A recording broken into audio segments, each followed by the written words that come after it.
Welcome to Halacha in a Year, where we can get to learn all the most relevant halacha through the prism of the Kitzur Shulchan Aruch. You are listening to Rabbi Ya'akov Trump. This year is kindly sponsored by the Moshe Group and CA in zechus of Rivka Béla, bas נחמה שיפרה, and in honor of Rabbi Trump.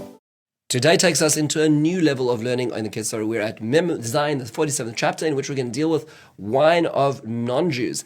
We are going to look at this from the perspective of from four concepts, and that is benefit from the wine of non-Jews, types of wines, types of problematic contact, and containers from Stam Yenam. Let's just understand the basic concept over here. The first point to be aware of is the Torah prohibits any wine which was used by idolaters, by pagans in their services. This in Halacha is called Yayin Nesech. You're not allowed to eat it or benefit from it. The rabbis extended this prohibition to include any wine of non-Jews, even wine which Jews had, which was touched or moved by non-Jews. This is called in Halacha Stam Yenon. They're default wines which we are not allowed to use. This is again a barrier for chasnas, for social interaction. A lot of social interaction happens around alcohol, and this is one of the major barriers which prevents this level of fraternization. And yes, it is difficult. So let's look at the first basic concept, and that is benefit from Stam Yenom. Is one allowed to use Yayin Nesech for eating or benefit? The answer is one's not allowed to benefit or eat from pagan used wine. But what about Stam Yenom? Their default wine, not used by any ceremonies, just owned by a non-Jew, touched by or moved by a non-Jew. I'm allowed to eat or benefit from it. I'm not allowed to consume it, but I am allowed to benefit from it as well. So for instance, it can be used to settle a debt.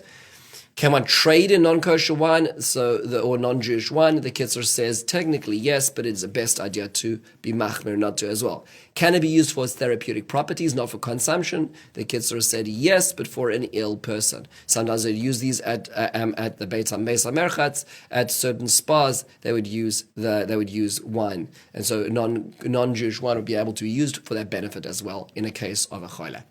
Second concept is what types of wine are affected by this concept of being in Stam Yenom. What are included? So first of all, is there a mechanism to alleviate this? So is there anything which I can do to alleviate this? The answer is yes, if the wine is cooked to the degree that some of its volume now evaporates. That's called Yayin Mevushal, and that would be allowed to be handled, touched, moved by a non-Jew, if it's certified as kosher and it is mevushal as well, which is why, generally speaking, most caterers have a policy of only mevushal wine. If you look at the most wines that go around today, kosher wines, if you look on the container, it usually says mevushal. That means it was cooked, and therefore there's no concern of a non-Jewish waiter, as an example, serving that wine.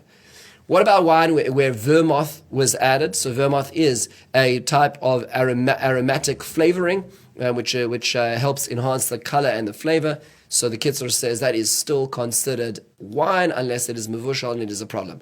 What if I have a recipe which has wine in it? So it calls for a little bit of wine, a quarter of a cup of wine, but I can't see or notice that wine, so there's no problem. A non-Jew can handle that dish and it does not become a problem with Stam Yenom. What about diluted wine? So diluted wine is fine as long as there's a 1-to-6 ratio, 1 wine to 6 water, then it's fine for a non-Jew to handle that as well. What about raisin wine? So that's when I take raisins and I make them into wine. That is considered like full wine as well. What about temed, which he is understanding an alcoholic drink made from the mixture of wine and sediment? So says the Kitzur that is considered like wine and is still a problem of being touched and handled by non-Jews, unless it's mevushal.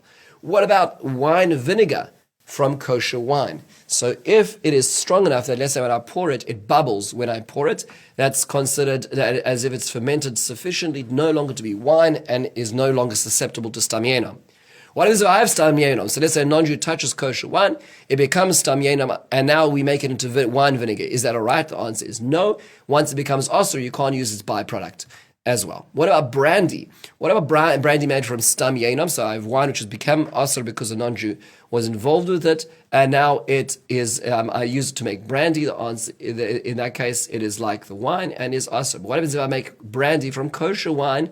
Then it is no longer a problem with Stam Yenom. Paskins the Kitzur Shulchan Aruch as well. What about tartar? This is a deposit of impure potassium hydrogen. which is formed during the fermentation of wine. It's sometimes added to blended whiskies. So in this case, as a kitzur, it is allowed to be used, but Rav Moshe Feinstein points out that it's best for individuals to be machmir, not to use such a thing. We look at our third concept. What are the types of problematic contact of a non-Jew and the wine? So we know that if they move it or if they touch it, it's a problem. But when is it considered wine? At what point in time does it turn from grape to wine? Says the Kitzur, at the point when a person has squeezed the wine into the vat and it has flowed from the vat. As long as once it starts flowing, that's a problem as well. What about vats in the hands of a non-Jew? So that's a problem because it could have been that there was a flow and when it was not under observation and therefore handled by a non-Jew, it becomes a problem of stam yenom. What about a non-Jew pressing the wine? So this is best to avoid because once it starts flowing, then anything he touches is going to be a problem, anything connected to what he's touching, and even if the vat is plugged, it's going to lead to problems as well. What about just removing the byproducts like the skin? So let's say the wine has been squashed by a Jew, it's been pressed by a Jew, and all the non-Jew is doing is cleaning the vat, so it's still a problem because there still might be a little bit of wine left, and you may end up squeezing that into the rest of the wine, and that is a problem as well. What about if the non-Jew was pouring water into the wine? Is that a problem? So if his intent is to dilute it, it is a problem because a lot of times when you dilute wine, what you do is you also stir it. Stirring it is moving and touching it.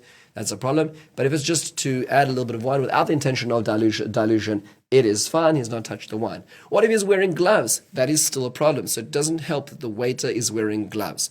What happens if they were stirring it with a stick? So it's not direct contact. This needs a sheilas chacham. That means to say you need to ask a shaila in the b'diavad situation that this happened. What about sending sealed wine with a non-Jew? So this needs 2 seals to avoid contact. This becomes an interesting question. There's this thing called a caravan today, which is a type of device which inserts a needle and it pumps gas into the wine, which pushes the wine out through another hole. You pull it out and the cork remains intact. So you don't have to open the bottle as well. So it keeps the freshness of the wine.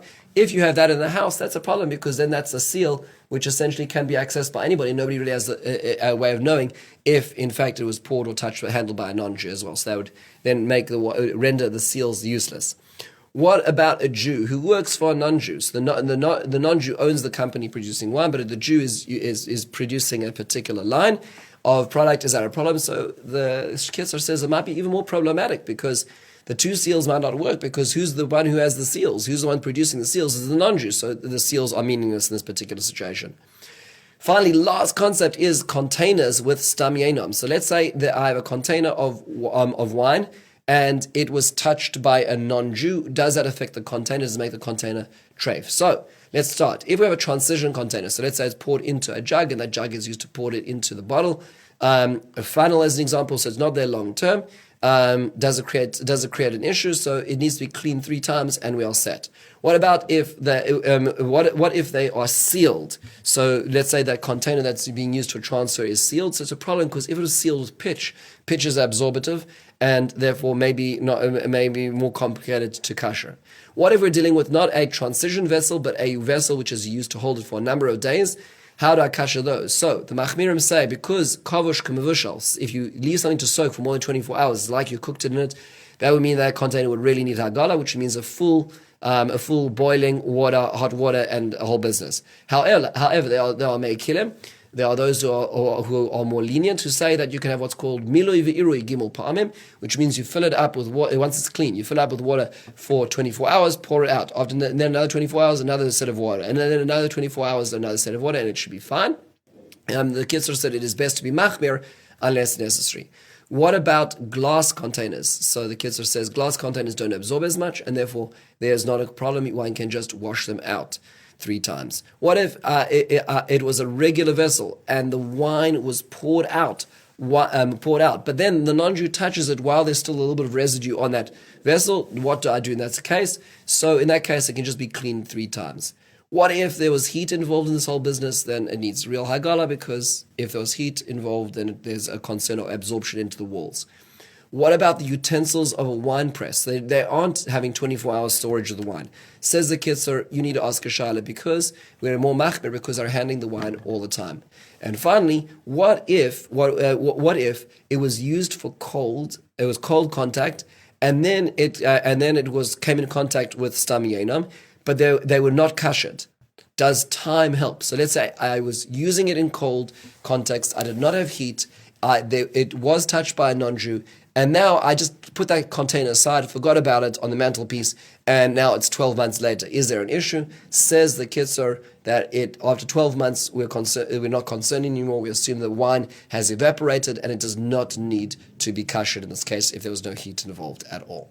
With this, we concluded the very important topic which most people are not aware of, which is the notion of stam yenam, of non-Jewish wine. Have a wonderful, meaningful